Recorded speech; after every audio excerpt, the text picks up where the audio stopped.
all but done. A guaranteed £50 million plus 10 million in add-ons, so 60 million it could go up to overall. That Spurs reaching an agreement in principle to sign the forwards, as we now welcome in Julian Laurent, Shaka Hislop and Don Hutchison. And as a former Everton player, Don, I'd like to start with you.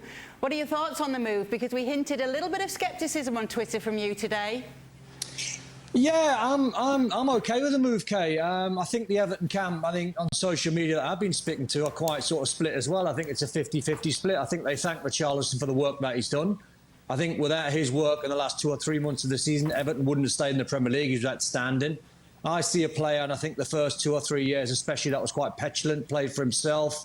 His goal return in the Premier League is not amazing. He hits probably 10 or 11 on average every single season. So to get £60 million, as long as Frank Lampard gets that money to spend and reinvest in the squad, I think they can move on pretty quickly. I think it's quite painful that they've lost a good player, and obviously it might sting for a day or two. But if Frank brings the players that he wants in the correct positions, I certainly think he's replaceable. What are your initial thoughts on this, Craig? My first thoughts are, why wouldn't you want to leave Everton? Well, they're a shambles. They're a shambles of a club at the moment. Yeah, I mean, they've got a new manager. Yeah, they've got some changes at boardroom level during the year. But why wouldn't you want to leave? They've wasted, dollar after dollar after dollar. They'll get money for Richarlson.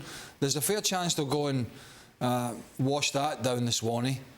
So why wouldn't you want to take an opportunity to go and test yourself at a club that's fighting? I'm not saying Everton are not a big historic club. They are, but they have spent their money extremely poorly. They've hired and fired managers for fun. There's been a big turnover of players. They've got a very poor squad. They only avoided relegation by a thread. And here we have a chance to go to Tottenham, who are in the Champions League. At the moment, they have a very good manager, Antonio Conte. Of course, he could leave on a whim. But at the moment, he's managing the football club. They've brought in Perisic. They've got Kulusevski and Bentancur last year. They've got Heung-min Son, Harry Kane still there, and Lucas Moura. Go in and add to that and give them options. You look at City and Liverpool and all these teams, even Chelsea. OK, they didn't perform brilliantly, but they have options, and they might be getting some more options in the attacking third.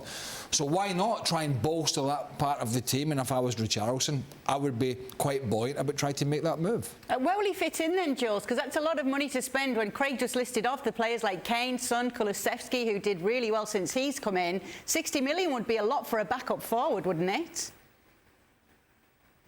Yeah, it is a lot of money, certainly, especially if you add the 10 million in bonuses, which I'm being told that, well, for most of it, it's quite easy to reach, or reachable, let's put it that way. So it could easily go to 60, which is very close to Spurs' record signing, which is Tanguy Ndombele at £62 million. So this is the most they've ever spent on one player. And you're right, I don't see how he can take Son's place or Kane's place or even Kulusevski's place, because Kulusevski has been very good since he arrived in January in doing exactly what Antonio Conte does. However, what Conte wanted, and I guess that has a price, is depth in the squad, is more options, is more numbers, and is more talent. And certainly Richarlison, even if I agree with Don, I'm not the biggest fan. What he gives you off the ball as well, with all the running and the character and the pressing and all of that, is very valuable for a coach like Conte. It seems, Shaka, that Spurs are a very attractive prospect for many a player now. Yeah, there would be, of course, given Antonio Conte in the hot seat, Champions League football to come next season, and some of the other big clubs in English football, namely Manchester United, can't boast as much. Eric Ten Hag is still an unknown quantity, certainly at this level with a club of this stature.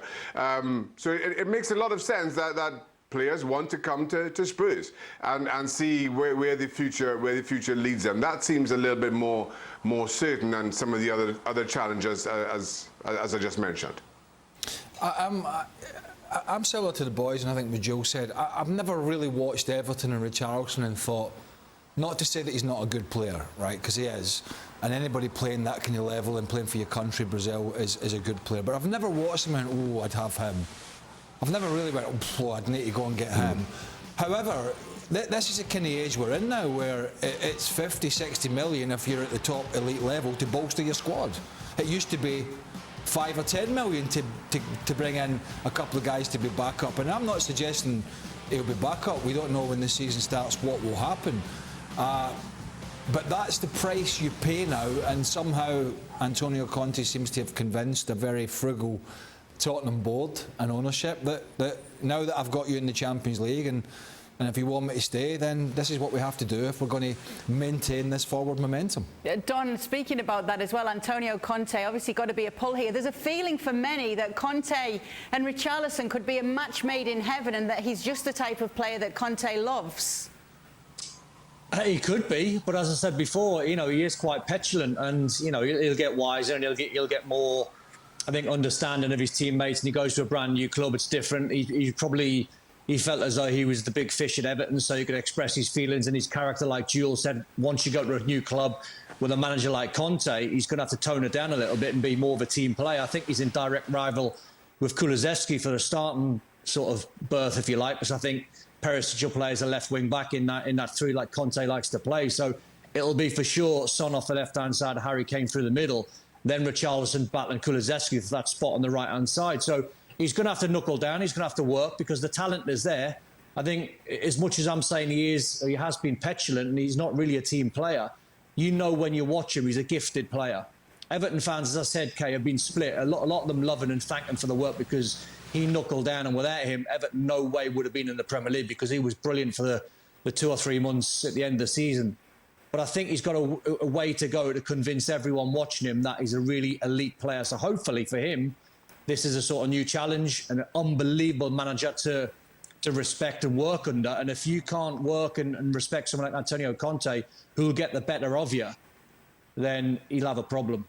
But he could play around Harry Kane along with Moura or Son or wherever. But what happens, if you're thinking about it from manager's perspective, as good as Harry Kane's been, what if Harry Kane turns an ankle and he's out for a month? Where did Conte turn? He didn't really have anybody of that ilk to turn. Yeah, I mean, Richarlison's not going to drop off like Kane does in the middle of the park and hit 60-yard balls as good as anybody in the country. He's not going to score the goals that Harry Kane scored, but at least he'll have somebody, if Kane has a problem, that he can put through the middle, and he's got that physicality. He'll run and he'll chase and he'll have a good attitude. Yeah, he spends a lot of time on the floor, and that's a little bit frustrating, or a lot frustrating, watching him sometimes be on the floor, but he'll still fight and he'll put himself around. As Don was saying, I don't think you could ever accuse him at Goodison of not having a good attitude, not putting it in, not wearing the jersey with some pride. So at least, we talk about, well, where will he play? But what if he'll be looking at it, Antonio Conte, what if Kane's a 6-week hamstring or something? I need some physicality up there. I need somebody that Heung-min Son or Kulusevski, I need people that they can run off of. And so he just gives them a few more options in terms of positions and that physicality that Harry Kane brings to the team. And don't forget, Harry Kane's not 22 anymore, he's heading towards 30. You start picking up some niggles and some injuries, you need to have somebody that can come in and give you an option. And I think it's a 60 million option, but that's the price you pay in today's market. And surely Shaka Richarlison himself will be thinking that he can battle to get a starting spot here. Yeah, without question, I understand that from Richarlison. As a player, you always back yourself, regardless of how ridiculous the odds may be. It's people on the outside like us looking in who cast aspersions on those chances. Now, for me, a lot about this move, well, does and doesn't make sense. From an Everton perspective, it makes an incredible sense. I think you get that money for a player who, despite his goals at the end of the season that Don was speaking about, I don't think he was that great. A lot of his goals were rather scrappy, not really of the highest caliber. For Spurs, you get an option to play instead of Kulusevski or Spurs, but not a whole lot else. And from Richarlison's perspective, with a World Cup to come in 6 months' time, I'm sitting here thinking he doesn't get in. He's not an automatic start in the front three, and albeit he's not really an automatic choice in the Brazil squad either. Not playing any football just sees him fall further and further back in the Brazilian pecking order.